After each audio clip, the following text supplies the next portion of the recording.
देखा एक जगह पर बिल्कुल काले काले बादल हो गए, अंधेरा हो गया, दिन में रात हो गया। आप आग की खबर सुनेंगे, जंगल में आग लग गई, और आप सुनेंगे कि यहाँ बहुत सारी जगह पर ऐसा धुआं उठा और वो पूरा आसमान काला हो गया। परमेश्वर का आत्मा कह रहा है उस वजह अमेरिका की करते हैं, जहां की कैलिफोर्निया के जंगलों में लगी आग ने और ज्यादा भयानक विकराल रूप धारण कर लिया है। 4 दिन पहले वहां के पैसिफिक पैलिसेड्स के जंगल में लगी आग आसपास के 6 जंगलों में अब फैल गई है और इस पर बिल्कुल काले काले बादल हो गए, अंधेरा हो गया, दिन में रात हो गया। पूरे शहर में मानो सुबह में भी रात का एहसास हो रहा है। आप आग की खबर सुनेंगे, जंगल में आग लग गई। अमेरिका के कैलिफोर्निया की जंगल में आग लगने से लोगों के घर आग में जलकर राख हो चुके हैं। अपना आशियाना छोड़कर लोग जाने को मजबूर हो चुके हैं, लेकिन ये आग है कि कम होने के बजाय लगातार बढ़ती चली जा रही है। ये तस्वीरें आपके टीवी स्क्रीन पर हम आपको दिखा रहे हैं। बहुत दिखाया था यूएसए में, आप सुनेंगे न्यूज में कि आग जलते हुए लगते हुए जंगलों में इधर उधर दाएं बाएं। कहर कम होने के बजाय लगातार बढ़ता चला जा रहा है। ऐसा इसीलिए भी क्योंकि लॉस एंजलिस के 6 जंगलों में फैली आग ने वहां के 2 और जंगलों पर कब्जा कर लिया है। हाँ, ये भविष्यवाणी मेरे लिए, हाँ ये वचन मेरे लिए। पवित्र आत्मा आपकी जिंदगियों में काम करना स्टार्ट करेगा आपसे। जो प्रभु के आत्मा ने मुझे कहा, मैं उन लोगों के लिए बता रहा हूं।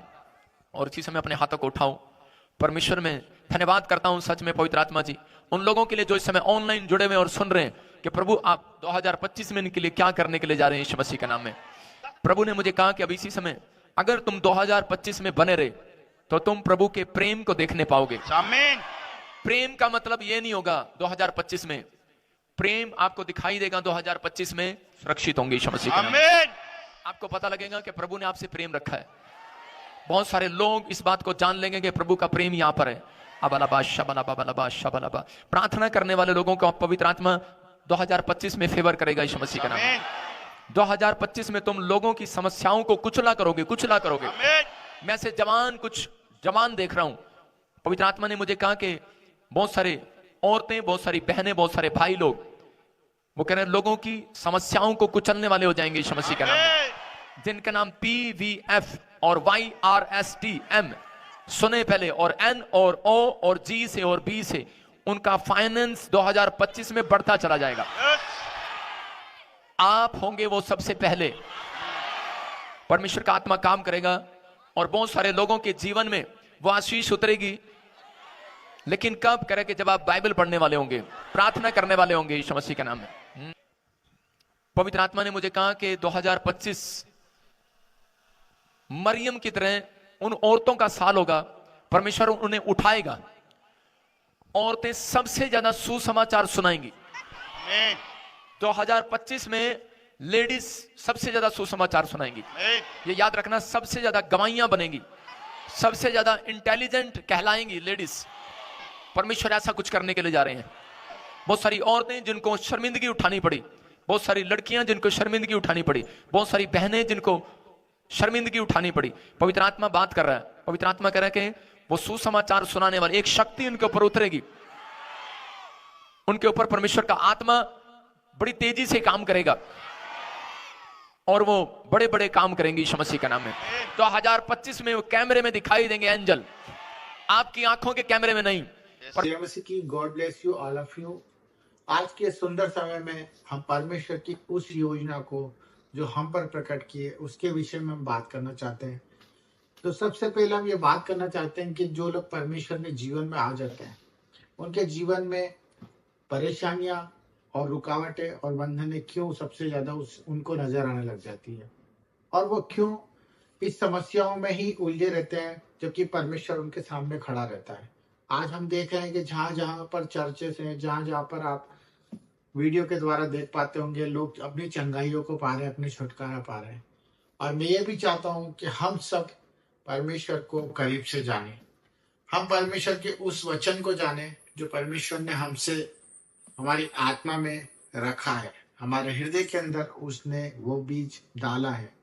तो आज उसी विषय में आपसे बात करना चाहता हूँ मेरे भाइयों और मेरे सिस्टरों, कि हम लोग जब परमेश्वर के वचन को पढ़ते हैं और उस पर अमल में लाने की कोशिश करते हैं, तभी हम अपने उद्धार को देख पाते हैं।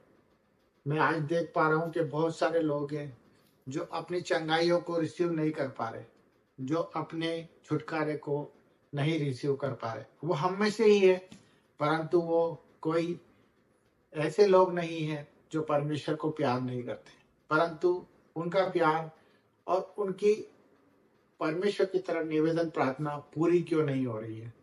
मैं इस विषय में आपको बताने जा रहा हूँ कि कौन से वचन उनके लिए वो काम करते हैं और वचन किस तरह से उनके जीवन में कारीगर होते हैं और किस तरह से वचन उनके जीवन में प्रकट होते हैं और वो उद्धार के मार्गों पर चल पड़ते हैं और वो दूसरों के लिए गवाही बनते हैं।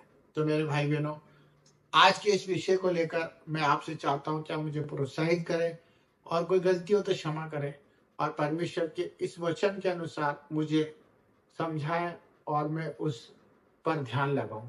तो सबके लिए हम लोग प्रार्थना भी करते हैं और उन विषयों के लिए हमें परमेश्वर की ओर से जो हमारे भाइयों हमें रिक्वेस्ट भेजते हैं उस पर अपना परमेश्वर से प्यार प्रकट करने की कोशिश करते हैं। तो मैं इस बात के लिए आपको आज अवगत कराने वाला हूँ कि जिस तरह से हम परमेश्वर के जीवन में आ गए और चुन लिए गए, ये हमारी ओर से नहीं हुआ है। सबसे पहले हम इस चीज को जान ले कि जो परमेश्वर का वचन है कि मैंने तुझे चुना है, तूने मुझे नहीं चुना है।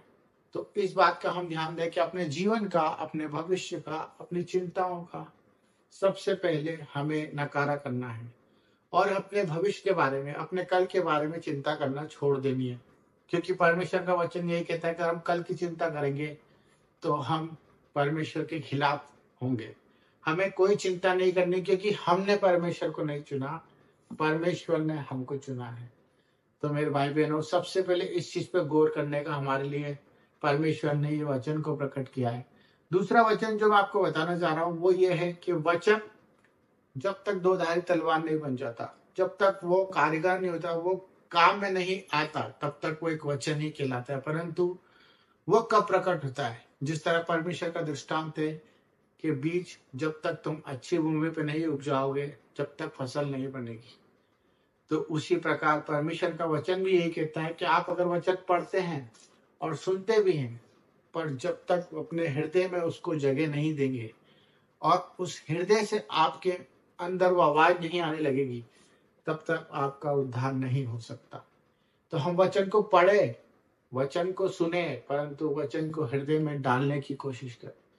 ये परमेश्वर का प्यार है। अगर आपने वचन को, बाइबल को, परमेश्वर के कहे नियम को अगर अपने हृदय में डालने की आदत डाल दी, तो मैं बता रहा हूं आप दूसरों के लिए उद्धार के मार्ग बनेंगे, आप आशीषित हो जाएंगे। आपको किसी जगह जाने की, भटकने की जरूरत नहीं पड़ेगी। आपको अपने हृदय से ही वो जवाब मिल जाएगा जिस चीज के लिए आप भटक रहे हैं। आप रोगी होंगे, आप परेशान होंगे, आप कर्जे में होंगे, पर परमेश्वर का यह जो बात मैं आपको बताने जा रहा हूँ वो यही है कि परमेश्वर के वचनों को अपने हृदय में डाल लीजिए मेरे भाई बहन। फिर देखेंगे आपके जीवन में किस तरह से उद्धार होता है और चंगाई और छुटकारा आपके जीवन में इसी वक्त है। आप स्वीकार करें और वचन को पूरी तरह काम करने दें। धन्यवाद। सबको जय मसीह की। हालेलुया।